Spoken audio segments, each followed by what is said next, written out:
ទុនលេឃើញតែធម្មជាតិខៀវខ្ចីសាល្អអិនបីនៅលើតឹងដីខេត្តកំពង់ឆ្នាំងបងឆ្លងទូកដោស្រីល្អឈរនៅមាត់ច្រាំងឃើញភ្លៀងបេះដូងបងកៀងភាំងស្មារតីពេលឃើញសំរងកំណើតស្នេហ៍ថ្មីជួបស្រីនៅតាមដងផ្លូវហើយស្រស់ឆោមឆ្លើយជីម៉ូតូទៅញញឹមដាក់បងរឿងពីបបេមាសមេជាគូព្រេងបងពេលដែលជួបអូនដំបងញញឹមដាំងបងដូចមាននិស័យរឿងស័យដងគួចនារីដែលខ្ញុំលួចស្នេហ៍និយាយមកខ្ញុំសុំស្បត់ស្បែថាស្នេហ៍តែរូបនាងមួយរឹងពីរំទុំសាងសំជានារីខ្មែរធ្វើមិនដេចបាននាងធ្នមថែ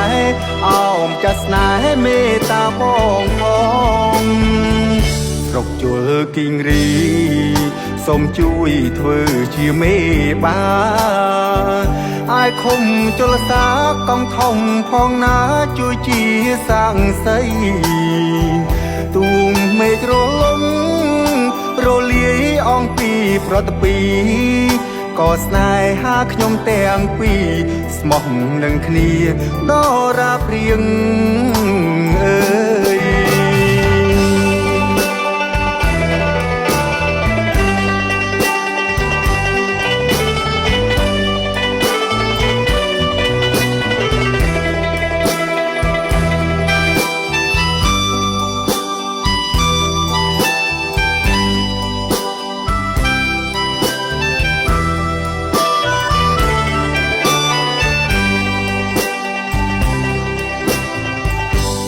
រឿងស័យដងគួចនារីដែលខ្ញុំលួចស្នេហ៍និយាយមកខ្ញុំសុំស្បត់ស្បែថាស្នេហ៍តែរូបនាងមួយរឹងពីរំទុំសាងសំជានារីខ្មែ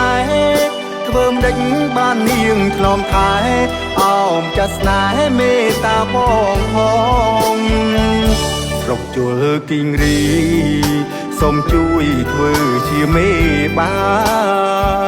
អាយខំជលសាកងធំផងណាជួយជាសាងសីទូងមេឃរលំរលាយអងពីប្រតពីក៏ស្នេហាខ្ញុំទាំងពីរស្មោះនឹងគ្នាដរាបរៀង